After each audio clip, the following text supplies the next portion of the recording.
Alexander Bharat প্রত্যাগমনের মাত্র ২ বছর পর ৩২১ খ্রিস্টপূর্বাব্দে মৌর্য সম্রাট চন্দ্রগুপ্ত মৌর্য ভারতের এক বিশাল অঞ্চলের উপর মৌর্য বংশ শাসন চালু করেন। আলেকজান্ডার ভারত প্রত্যাগমনের মাত্র ২ বছর পর আলেকজান্ডার ভারত প্রত্যাগমনের কয় বছর পর? মাত্র ২ বছর পর। কয় বছর পর? মাত্র ২ বছর পর। খ্রিস্টপূর্বে ৩২১ খ্রিস্টাব্দে মৌর্য সম্রাট চন্দ্রগুপ্ত মৌর্য। মৌর্য সম্রাট কে ছিল? চন্দ্রগুপ্ত মৌর্য। চন্দ্রগুপ্ত মৌর্য। তাহলে মৌর্যর সম্রাট কে ছিল? চন্দ্রগুপ্ত মৌর্য ভারতের এক বিশাল অঞ্চলের উপর মৌর্য বংশ শাসন চালু করেন। তাহলে মৌর্য সম্রাট কে ছিল? Chandragupta Maurya. Chandragupta Maurya very very importance. বাংলার তাহলে মৌর্য বংশের শাসন চালু করেন কে? চন্দ্রগুপ্ত মৌর্য। বাংলার উত্তরাংশে মৌর্য শাসন প্রতিষ্ঠিত হয়। তাহলে মৌর্য শাসন প্রতিষ্ঠিত হয় কোথায়? বাংলার উত্তরাংশে। বাংলার কোন দিকে? বাংলার উত্তরাংশে। বাংলার কোন দিকে? বাংলার উত্তরাংশে মৌর্য শাসন প্রতিষ্ঠিত হয়। সম্রাট অশোকের রাজত্বকাল। সম্রাট অশোকের রাজত্বকাল ছিল হচ্ছে ২৬৯ থেকে ২৩২। ২৬৯ থেকে ২৩২। Very very importance. মৌর্য শাসন প্রতিষ্ঠিত হয় কোথায়? বাংলার উত্তরাংশে। সম্রাট অশোকের রাজত্বকাল ছিল ২৬৯ থেকে ২৩২। বাংলা তখন মৌর্যর একটি প্রদেশ পরিণত হয়েছিল। প্রাচীন পুণ্যনগর ছিল এ প্রাসাদের রাজধানী, প্রদেশের রাজধানী। প্রাচীন পুণ্ড্রনগর ছিল এ প্রদেশের রাজধানী। এ প্রদেশের রাজধানীর নাম কি ছিল? পুণ্ড্রনগর। মৌর্য প্রদেশের রাজধানী কি ছিল? তাহলে মৌর্য প্রদেশের রাজধানী কি ছিল? পুণ্ড্রনগর। এটা ভেরি ভেরি ইম্পর্টেন্স।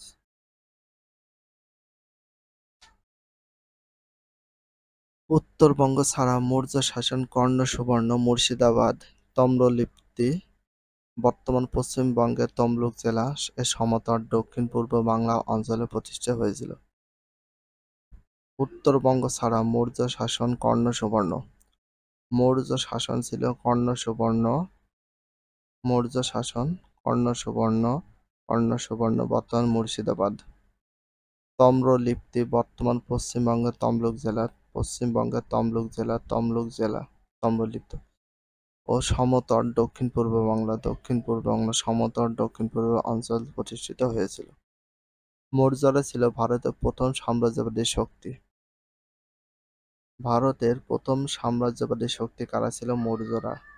কারা ছিল? মৌর্যরা। কারা ছিল? মৌর্যরা। মৌর্যরা। মৌর্যরা। Very very importance. Very very importance.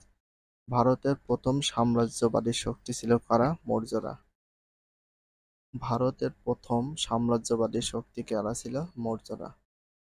ভারতের প্রথম সাম্রাজ্যবাদী শক্তি কে ছিল? মৌর্যরা। ভারতের প্রথম সাম্রাজ্যবাদী শক্তি কে ছিল? মৌর্যরা। ভারতের প্রথম সাম্রাজ্যবাদী শক্তি কে ছিল? মৌর্যরা। ভারতের প্রথম সাম্রাজ্যবাদী শক্তি ছিল মৌর্যরা। মৌর্য সাম্রাজ্যের অবসানের পর ভারত ছোট ছোট অংশে বিভক্ত হয়ে ছোট ছোট কয়েকটি রাজবংশের অধীনে শাসিত হয়। মৌর্য সাম্রাজ্যের অবসানের পর ভারত, মৌর্য শাসন তো অবসান হয়েছিল, তারপর থেকে ভারত ছোট ছোট অংশে বিভক্ত হয়ে ছোট ছোট কয়েকটি রাজবংশের অধীনে শাসিত হয়। এরপর বেশ কয়েকটি ভাগ্যান্বেষী যোদ্ধা জাতি ভারতবর্ষে প্রবেশ করে। এর মধ্যে হুন, শক।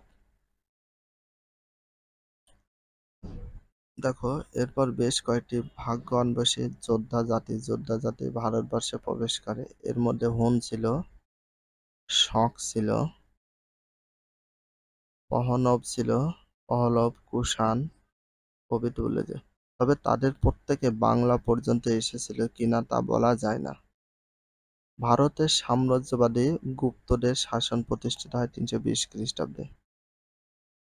ভারতের সাম্রাজ্যবাদী গুপ্তদের শাসন প্রতিষ্ঠিত হয় ৩২০ খ্রিস্টাব্দে। গুপ্তদের হয় ৩২০, প্রথমে মৌর্য তারপর গুপ্ত। তখন বাংলায় কিছু স্বাধীন রাজ্যের উত্থান ঘটে। এগুলোর মধ্যে দক্ষিণ-পূর্ব বাংলার সমতট রাজ্য, পশ্চিম বাংলার পুষ্করণ রাজ্য উল্লেখযোগ্য।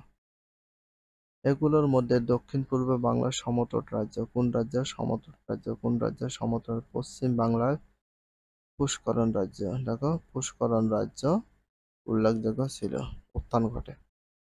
গুপ্ত সম্রাট প্রথম চন্দ্রগুপ্তের রাজত্বকালে বাংলার উত্তরাংশে কিছু অংশ গুপ্ত সাম্রাজ্যের অধিকারে আসে। গুপ্ত সম্রাট প্রথম চন্দ্রগুপ্ত। গুপ্ত সম্রাট কে ছিল? দেখো, গুপ্ত সম্রাট ছিল বা রাজা ছিল প্রথম চন্দ্রগুপ্তের রাজত্বকালে বাংলার উত্তরাংশের কিছু অংশ গুপ্ত সাম্রাজ্যের অধিকারে আসে। সমুদ্রগুপ্তের রাজত্বকালে সমগ্র বাংলা অধিকৃত হলেও সমতট একটি করদ রাজ্য ছিল। কার? সমুদ্রগুপ্তের রাজ্যে। চন্দ্রগুপ্ত ছিল প্রথম চন্দ্রগুপ্ত, তারপর সমুদ্রগুপ্তের রাজত্বকালে সমগ্র বাংলা অধিকৃত হলেও সমতট একটি করদ রাজ্য ছিল। সমতট একটি কি রাজ্য ছিল? করদ রাজ্য ছিল। সমুদ্রগুপ্ত রাজত্বকাল থেকে ৬ শতকের মাঝামাঝি পর্যন্ত বাংলার উত্তর অংশ গুপ্ত সাম্রাজ্যের অধীনস্থ একটি প্রদেশ বা ভুক্তি হিসাবে পরিগণিত হতো। সমুদ্রগুপ্ত রাজত্বকাল থেকে ৬ শতকের কয় শতকের মাঝামাঝি পর্যন্ত বাংলার উত্তর অংশ গুপ্ত সাম্রাজ্যের অধীনস্থ একটি প্রদেশ বা ভুক্তি হিসাবে পরিগণিত হতো। মৌর্যদের মতো গুপ্তদের রাজধানী ছিল মহাস্থানগড়ে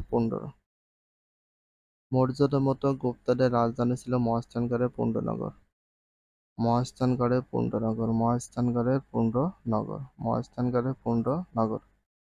ভেরি ভেরি ইম্পর্টেন্ট। মৌর্যদের মতো গুপ্তদের রাজধানী ছিল মহাস্থানগড়ে পুণ্ড্রনগর।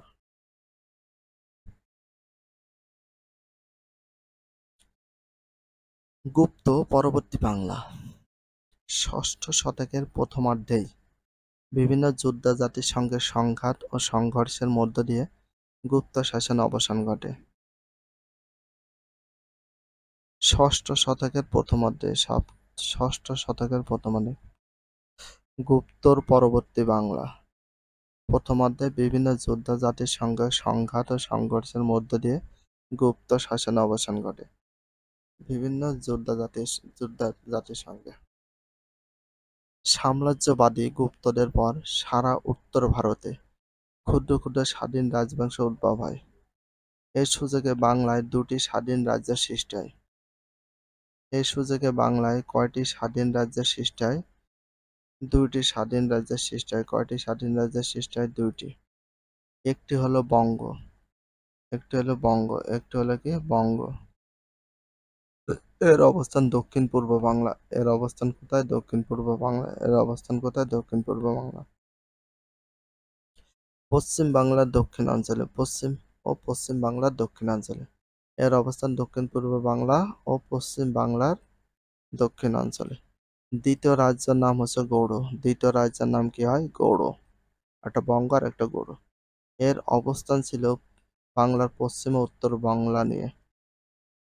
পশ্চিম বাংলা এবং উত্তর বাংলা নিয়ে গৌড় গঠিত। এ গৌড়ের রাজধানী ছিল কর্ণ-সুবর্ণ। তাহলে গৌড়ের রাজধানী কি ছিল? কর্ণ-সুবর্ণ। Very very important. বর্তমানে পশ্চিমবঙ্গের মুর্শিদাবাদ জেলায় অবস্থিত। বর্তমানে মুর্শিদাবাদ জেলায় অবস্থিত। একক কাজ, বাংলার ইতিহাসে বঙ্গ ও গৌড়ের জনপদ দুইটির ঐতিহাসিক পটভূমি উল্লেখ করো। স্বাধীন বঙ্গ রাজ্য। গুপ্ত সাম্রাজ্যের দুর্বলতার সুযোগ বঙ্গ জনপদে একটি স্বাধীন রাজ্যের উদ্ভব ঘটে। গুপ্ত সাম্রাজ্যের দুর্বলতার সুযোগে বঙ্গ জনপদে একটি স্বাধীন রাজ্যের উদ্ভব ঘটে। গুপ্ত সাম্রাজ্যের দুর্বলতার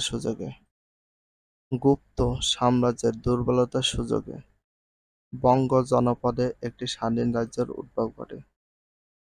গুপ্ত সাম্রাজ্যের দুর্বলতার সুযোগে বঙ্গ জনপদে। কোন জনপদে? বঙ্গ জনপদে। তাম্র শাসন। তামার পাতে খোদাই করা রাজার জমি, ভূমি ক্রয় বিক্রয় দলিল বিভিন্ন ঘোষণার নির্দেশনা থেকে জানা যায় যে তাম্র শাসন খোদাই করা রাজার জমি, ভূমি ক্রয় বিক্রয় দলিল বিভিন্ন ঘোষণার নির্দেশ থেকে তাম্র শাসন থেকে জানা যায় যে গোপচন্দ্র, ধর্মদীপ্ত, সমসরদেব, সুধন্বদীপ্ত এবং দেখো দ্বাদশাদীপ্ত নামে 5 জন রাজা স্বাধীন বঙ্গরাজ্য শাসন করতেন। তাহলে তাম্র শাসন থেকে জানা যায় গোপচন্দ্র, ধর্মদীপ্ত, সমসরদেব, সুধন্বদীপ্ত এবং দ্বাদশাদীপ্ত নামে 5 জন রাজা স্বাধীন বঙ্গরাজ্য শাসন করতেন। স্বাধীন বঙ্গরাজ্য শাসন করতেন কয়জন মিলে? 5 জন মিলে। 5 জন শাসন করেছে। আর তাম্র শাসন কেন বলা হয়? তামার পাতে খোদাই করা রাজার জমি, ভূমি ক্রয় বিক্রয় দলিল বিভিন্ন ঘোষণার নির্দেশনা থেকে জানা যায়। তারা সবাই মহারাজাধিরাজ উপাধি গ্রহণ করেছিলেন। তারা সবাই মহারাজাধিরাজ মহারাজাধিরাজ তারা সবাই মহারাজাধিরাজ উপাধি গ্রহণ করেছিলেন। তাদের রাজত্বকাল ছিল 525 খ্রিস্টাব্দ থেকে 600 খ্রিস্টাব্দের মধ্যে। তাদের রাজত্বকাল ছিল 525 থেকে 600 খ্রিস্টপূর্বাব্দের মধ্যে। এখানে দেখো কোন সময়ে এবং কিভাবে স্বাধীন ও শক্তিশালী বঙ্গরাজ্যের অবসান ঘটেছিল তা নিয়ে মতভেদ আছে।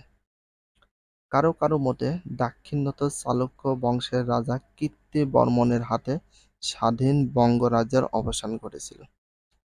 মানে কারোর মতে দাক্ষিণাত্য চালুক্য বংশের রাজা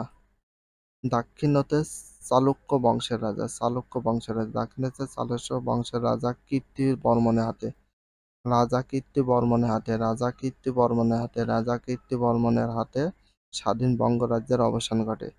স্বাধীন বঙ্গরাজ্যের অবসান ঘটে কীর্তিবর্মনের হাতে। কার হাতে? কীর্তিবর্মনের হাতে। দাক্ষিণাত্য চাণক্য বংশের রাজা। কেউ কেউ বলেন স্বাধীন গৌড় রাজার উত্থানকে দায়ী করেন। আবার স্বাধীন বঙ্গরাজ্যের পতনের পেছনে কিছু সামন্ত রাজার উত্থান দায়ী করা হয়। উল্লেখ্য যে সমসাময়িক কালে দক্ষিণ পূর্ব বাংলায় বঙ্গ সমতল রাজ্য ভদ্র, খড়গ, দেব, রাত, নদ প্রভৃতি বংশের স্বাধীন ও সামন্ত রাজাদের উত্থান ঘটেছিল। সমসাময়িক কালে দক্ষিণ পূর্ব বাংলায় বঙ্গরাজ্য এবং সমতট রাজ্যে ভদ্র, খড়গ, দেব, রাত, নাথ প্রভৃতি বংশের স্বাধীন ও সামন্ত রাজাদের উত্থান ঘটেছিল বলে। ভিডিওটি এখানে শেষ করছি। যদি ভিডিওটি ভালো লাগে চ্যানেলে সাবস্ক্রাইব করতে হলে ফলো করে দিও, তার সাথে একটা লাইক এবং একটা কমেন্ট করে দিও। নেক্সট ভিডিও পাওয়ার জন্য অবশ্যই বেল আইকনটা অল করে রাখো, যাতে নিউ ভিডিও আপলোডের সাথে সাথে সর্বপ্রথম তোমাদের কাছে নোটিফিকেশনটা পৌঁছে যায়। If you love this video please subscribe my channel, like, comment, share, hit the bell icon for getting next video. So everyone take care, love you, আল্লাহ হাফেজ, বাই বাই।